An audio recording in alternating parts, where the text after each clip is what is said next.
What's up, yo fam? fam? Charlie and I are sitting at our favorite spot in Stewart. It's called The Shell. It's got like a heavenly background. This is where we did some photo shoots before. It's a really cool spot. What do they have this here for anyways? They do like little concerts and stuff. Yeah, it's a cool place. When you talk here, it's like echoes too, so it's kind of like a stage. So I thought that this video would be very fitting filming here at this spot because as you can see, we have like a heavenly background and this is a serious video, but also we want to share some good things about it too, even though it's very sad. But for those who may or may not know, my mother, she hasn't been on the show because in the last year, she was diagnosed with cancer. My mom, unfortunately, smoked cigarettes her whole life since she was young. And she was diagnosed with lung cancer. She went ahead, had the surgery to remove the cancer. She went and had 10 sessions of radiation. After that, it was too late. It had already spread to her bones and her brain. And within 6 months, 3 months actually, she started losing all her hair.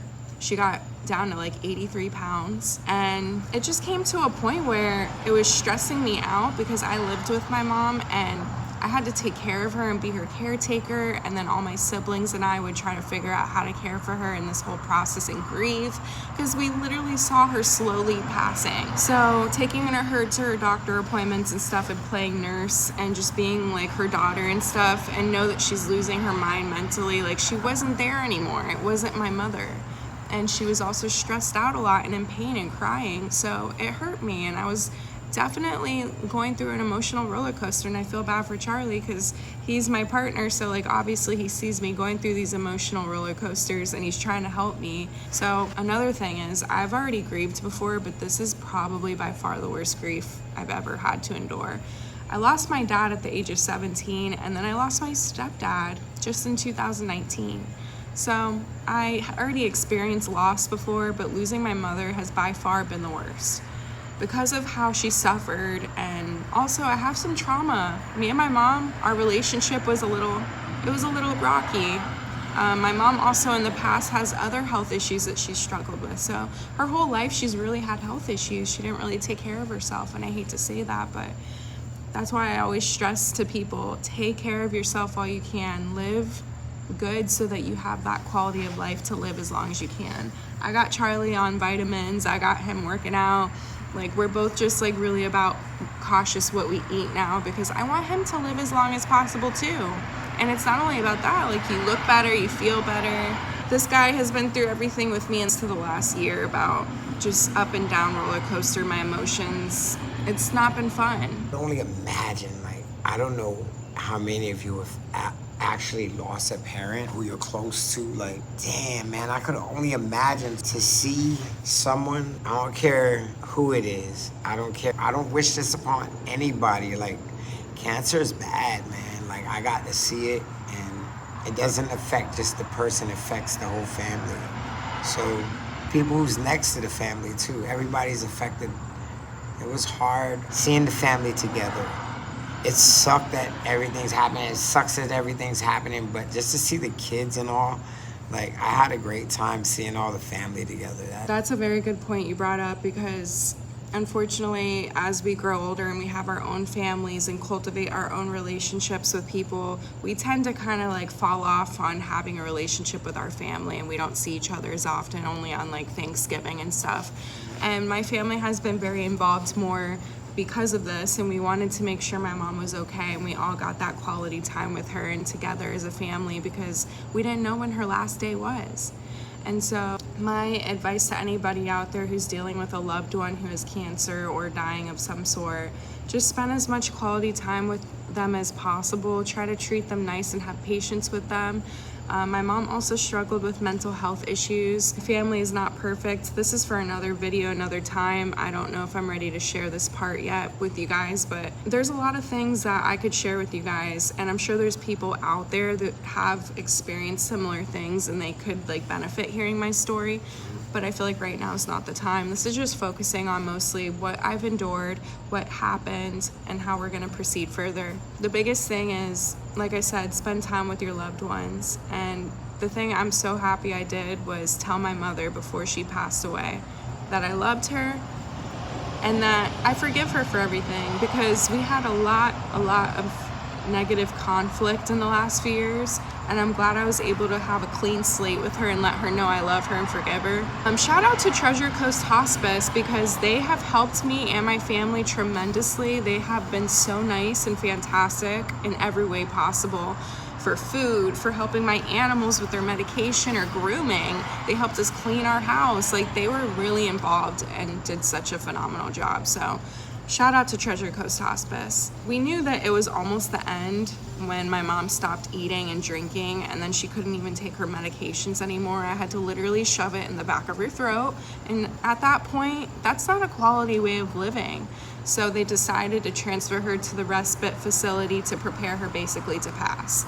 I went to the respite facility with my sisters, my cousin, my uncle, and it was beautiful because all of us, me and my family, we were holding her hand the whole time. We were praying with her, telling her we loved her, and singing like her favorite Stevie Nicks songs and listening to worship. It was just a really beautiful moment of all of us together. And then at the end, the whole time my mom was holding my hand. She couldn't see us much. She could hear us. She couldn't talk. At the end, when she was going home with Jesus, her eyes opened really wide, and it was like she had seen the light, and her heart stopped beating and she stopped breathing.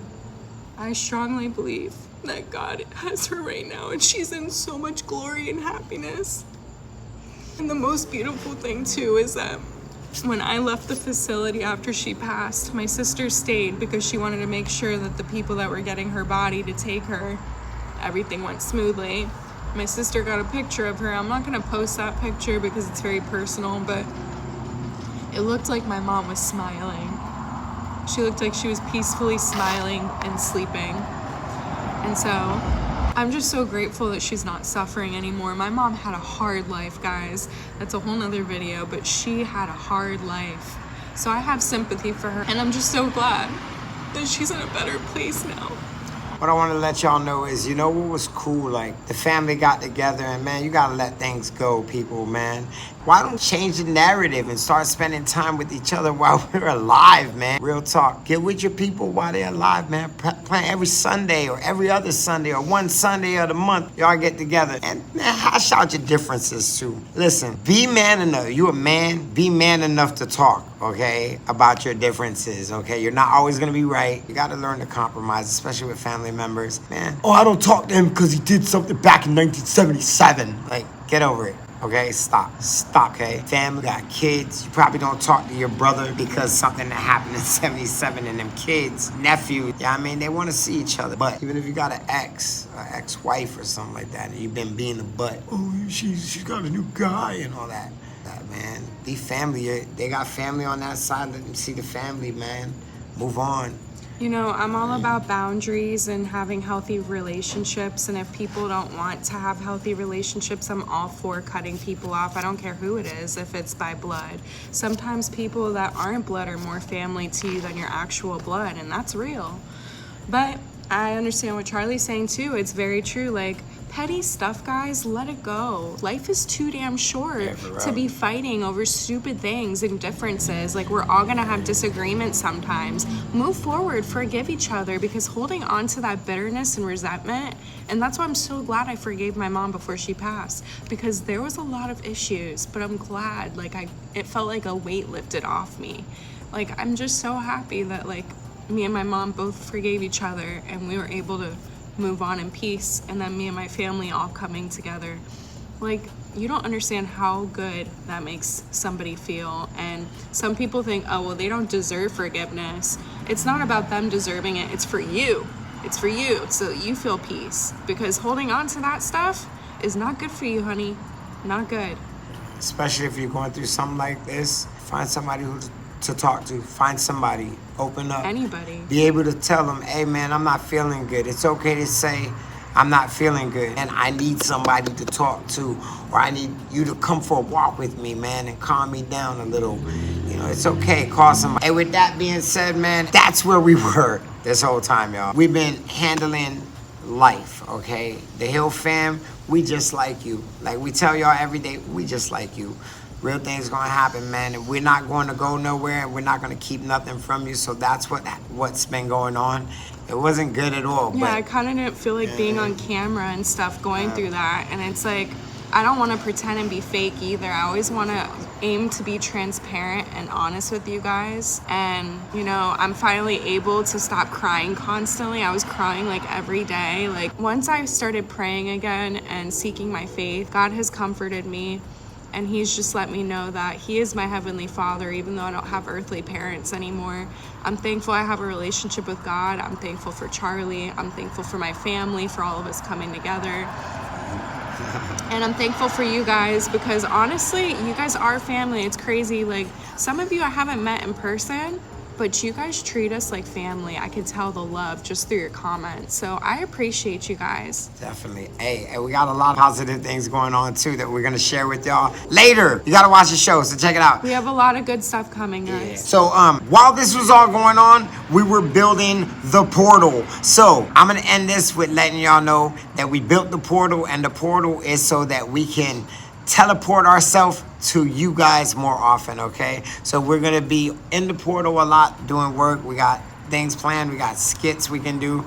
We're gonna be doing a lot of lives out of the portal, and we're gonna have some fun, man. With all kind of topics that we got ready for you. We ain't stopping. Hill Fam Show. Hey, check it out. Portal's dope, man. It's like being in a UFO, man. So basically, it's yo. a couples cave. We made it really cool so we can do film in there, we can game, we could do what we want in there and be creative, and that's for our show. Hey, I like saying, hey, we in the couples cave. The portal, the first ever couples cave. So I hope you guys seek out, if you're going through something similar and losing someone you love, seek out therapy if you have to, talk to somebody, pray, get close to God, realize that life is short, okay? Don't take life for granted. Every day, every moment is a gift. So use your time wisely and love those who love you. Amen. And thank you, y'all, for joining us. And we ain't going nowhere. She's in heaven. And just remember, We just like you. We love y'all. Bye.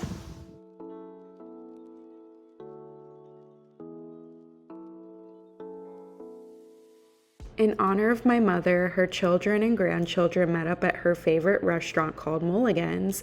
And tell me how as soon as we all got there, Stevie Nicks started playing. That was a sign my mom was with us. And then I ordered my mom's favorite dish, which is the Monster Fish and Chips.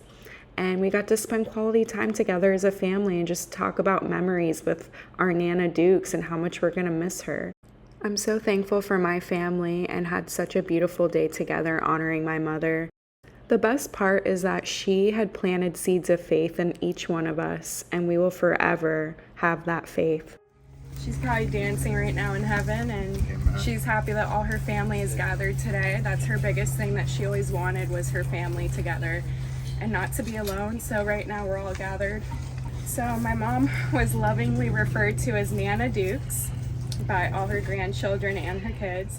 Passed away pretty peacefully in Stewart at hospice with me, Angela, Jennifer, Kristen, her brother Michael, her family. She talked to so many people on the phone before she passed. She didn't really get to talk too much, but she can understand and hear, we could tell. And so I'm very grateful for that. We were holding her hand the whole time. We were praising and worshiping God, listening to Stevie Nicks. We had a music therapist come out and played Stevie Nicks for her, and she opened her eyes very wide. She knew what she was hearing. So I'm just thankful that her family was there with her in her last moments. She lost a lasting impact on all those who had a fortune of knowing her. Everybody knows her for having a witty sense of humor. She was born and raised in Cincinnati, Ohio. She spent her life cultivating love and laughter. We all will deeply feel her absence.